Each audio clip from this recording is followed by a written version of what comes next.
Hello, so this is the first problem of homework 6. In this one we're doing some truss analysis. So we're given a house scissor roof truss, which is shown in this picture here. And we are asked to draw the free body diagram and find the forces in some of these beams here.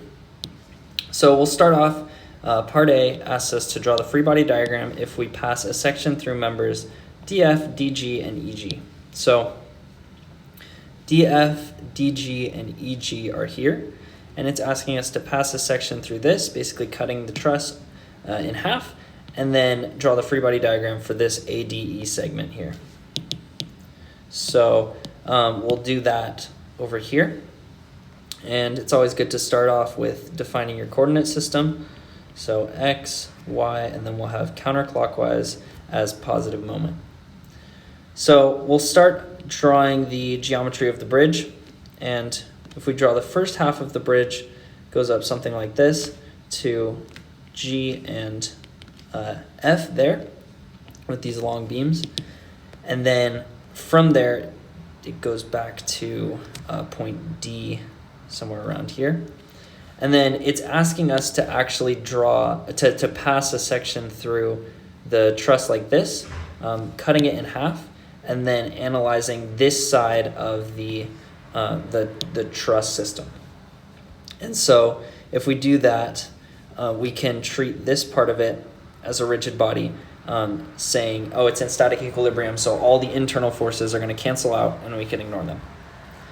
And then if we just finish up drawing the important points on this diagram, we have B and C here, and then we should draw the distances, the measurements to these points, like 8 feet on all of these bottom ones, and then from A up to G, from A up to G, it is 4.5 feet, and then from there up to F is 6 feet.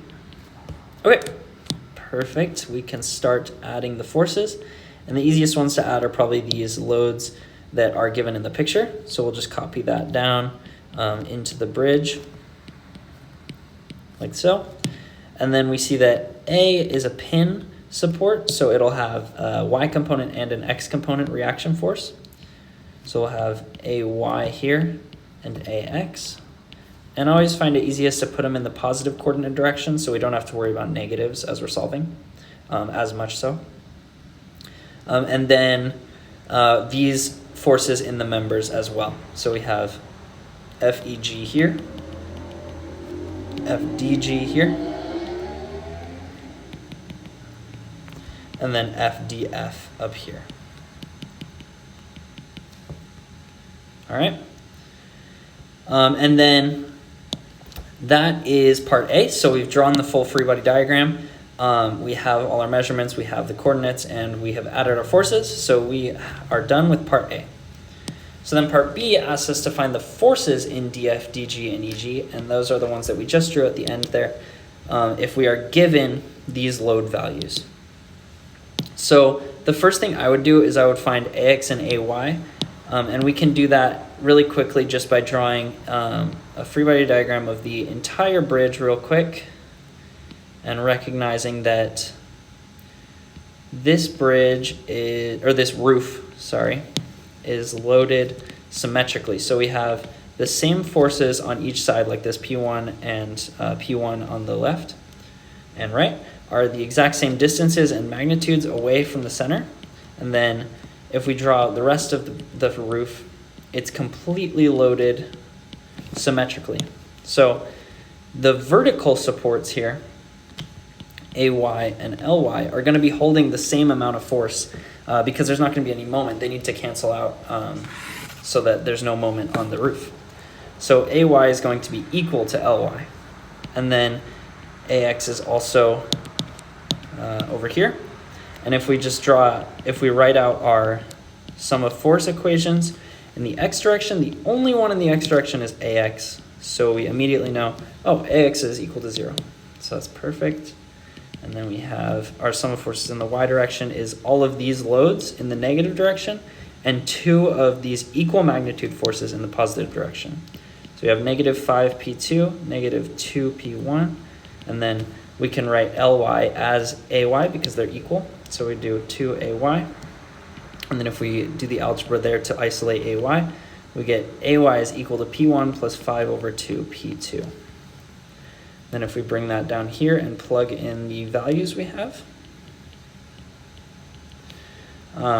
just plug in 0.8 and 0.6, or 1.6, and we get a value for ay of 4.8 kips. So now we've eliminated 2 more unknowns, and so all we have to worry about are these 3 here. So the way that I would approach it from here is finding a point that we can take the moment about that isolates one of these unknowns. So for example, if we take the moment about g, FDG passes through g, causing 0 moment, and FEG also passes through g, causing 0 moment. So the only one that we have to worry about is FDF. So right off the bat, let's find the direction of FDF, and we can immediately recognize that it is along the same direction as this upper beam here. So if we go A to F, we see that FDF is along the same parallel direction. FDF. And we know also that from D to F down here is 8 feet. And then we can find this vertical component of our direction vector by doing some trigonometry. So I'll erase this and kind of zoom in on FDF. So we have D here, G here, and then we'll put F up here, and then I'll move D just so it's more symmetric, like there. And we know that this distance is 6 feet because that's given. So we also know this angle here because that is just the angle of this triangle. So we have 24 feet, and 6 plus 4.5 is 10.5 feet. And then if we use SOHCAHTOA, we have tangent of theta is equal to opposite, 10.5, over adjacent, 24 feet. And then we can take the inverse tangent of those to get 24 feet to get our theta, which is equal to 23.63 degrees. Okay?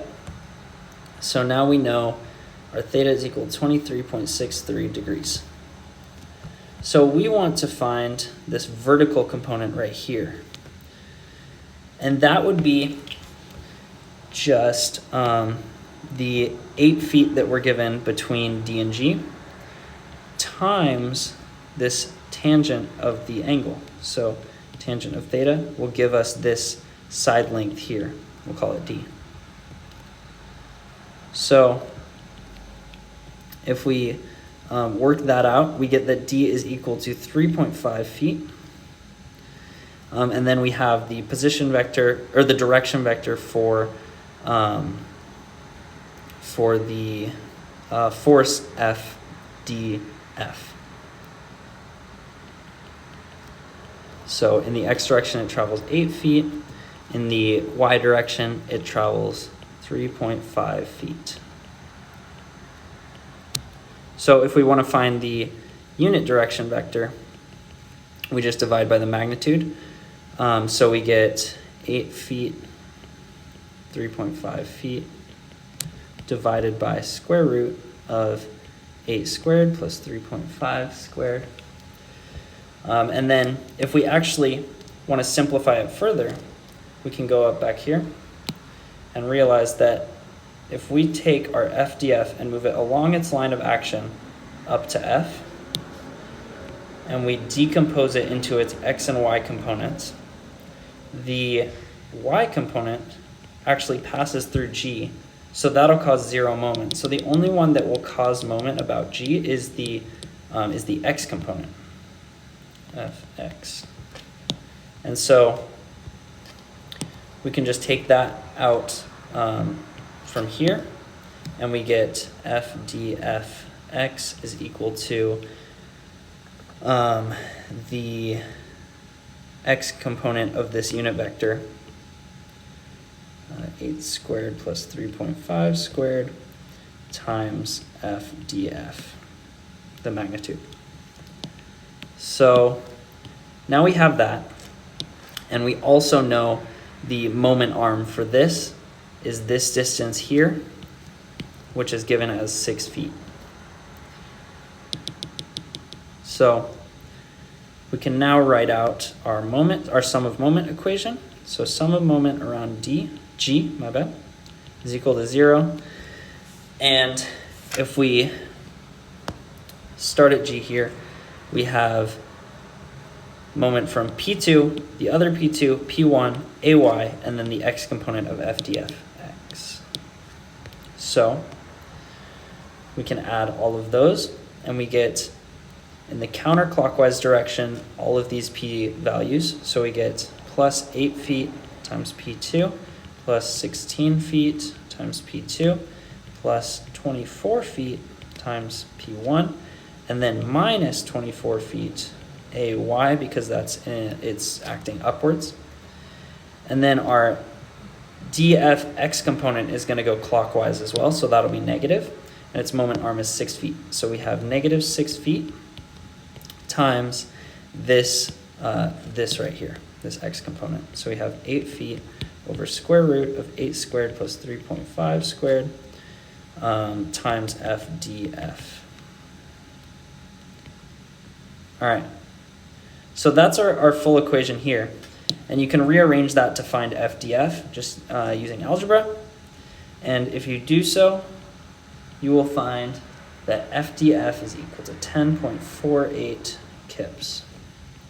And we found our first force that we were looking for. Perfect. Okay, so now we need to find one of these other ones. So how else can we take moment about this, about one of these points to isolate one of our unknowns?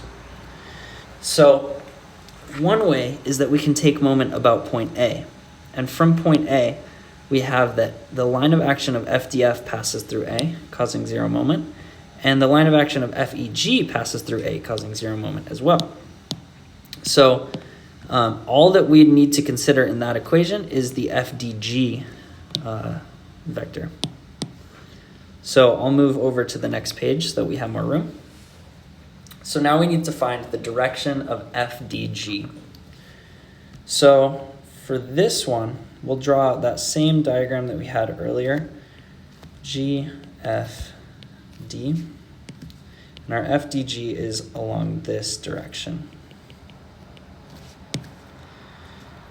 So from here, we have this distance, we have this distance. I'll actually just draw these as measurement lines. I don't know why I'm doing dotted lines. And then we also found this distance in the last one is 3.5. So if we subtract 3.5 from 6, 6 minus 3.5, we get 2.5, which is this distance, right? And if we just take that and move it over here, we get a triangle like this. So now we can write out the direction vector for FDG, which is the direction vector for FDG is simply 8 feet minus 2.5 feet. And it's positive x direction, negative y direction. Okay, and then we should find the unit direction vector, which is just 8 feet minus 2.5 feet divided by 8 squared plus 2.5 squared. All right. Now in this one, we can't really isolate one direction because both of these directions are going to have moment. This will push it like this, and then this direction will push it counterclockwise as well. So we just kind of have to use both of them in the moment equation, but that's okay. So moment about A is equal to 0. From A, both P1 and AY are going to have no moment, so we just have to worry about the P2 values. So both of those P2 values are going to be in the clockwise direction, so they'll be negative. So you have 8 feet P2 minus 16 feet times P2. You can combine those to 24 feet P2, right? So we'll write that, negative 24 feet P2. And then the only other one that's causing moment is this FDG. So our X component of FDG is going to be here, and it'll be pushing it counterclockwise like this with this moment arm, which we can find using our distances that we've already found. So for example, we have from A up to G, just in the vertical direction, we have 4.5 feet. And then from G up to D, we have 2.5 feet. So this moment arm is going to be the sum of these, which is 4, 5, 6, 7 feet. Okay. 4. Did I do that wrong? Hold on.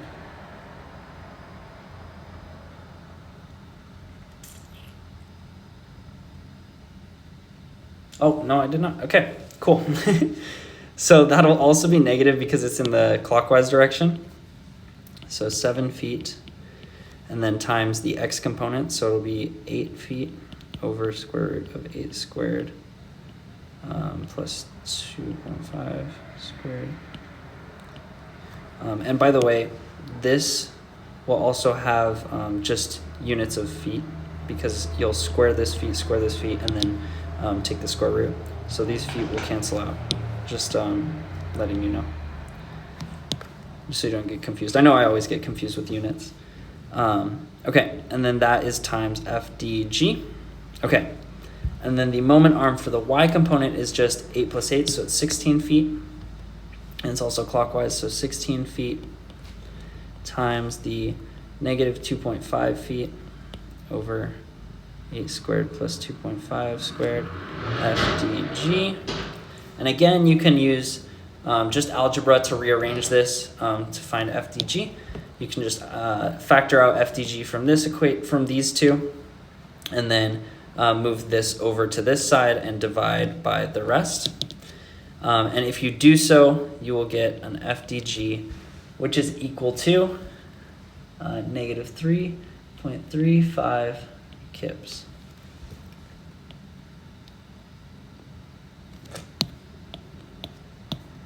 Nice. Okay, so we just have one more force to find, and that is FEG. So to isolate this one, we should take the moment about point D, because that'll cancel out FDG as it goes through this line of action.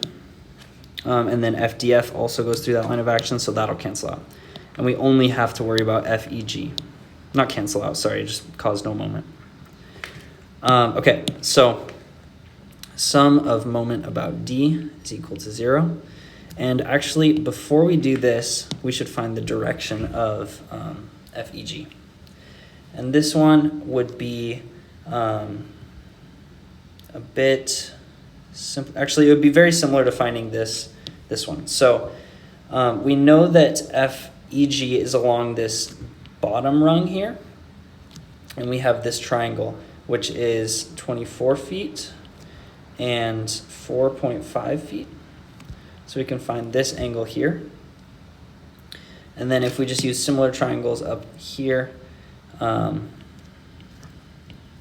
we find that, I'll zoom in on this a little bit. So we have E here, and then it goes up, or I'm sorry, it goes down. No, it goes up, okay. It goes up to G, and we find this angle through trigonometry here. It's just inverse tangent of 4.5 feet over 24 feet is equal to gamma. And we find that with these measurements, with this and this, the 8 feet times tangent of gamma is going to be equal to 1.5 feet. So we have 1.5 feet here. And then from there we can write the direction vector. So direction from E to G is, it would be 8 feet in the x direction, positive, and then 1.5 feet in the y direction, also positive. And then the unit direction vector is going to be 8 feet, 1.5 feet, all over square root of 8 squared plus 1.5 squared. Okay? And then in this case, we also can't isolate one of, or actually, yes, we can isolate the component of it, because if we break this down into its x and y component, the line of action of the y component of this force goes through D. So all we have to worry about is the x component. And so we also have to find the distance between D and E, which isn't too hard because we found this and we know the distance here is 2.5. So we can just do D to G is, D to G is 2.5, and then from G to E is 1.5. And so the total distance is going to be 4 feet. Okay, so now we can finally write the moment about D equation is equal to 0. And at D, P2 doesn't cause any moment, only P2 and P1 here. So those would both be counterclockwise. So it would be 8 feet times P2 plus 16 feet times P1.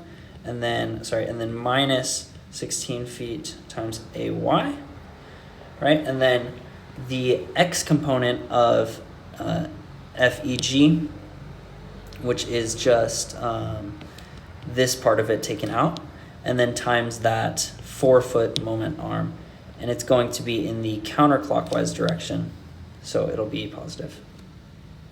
So we have 4 feet times 1.5 divided by the magnitude of that times FEG.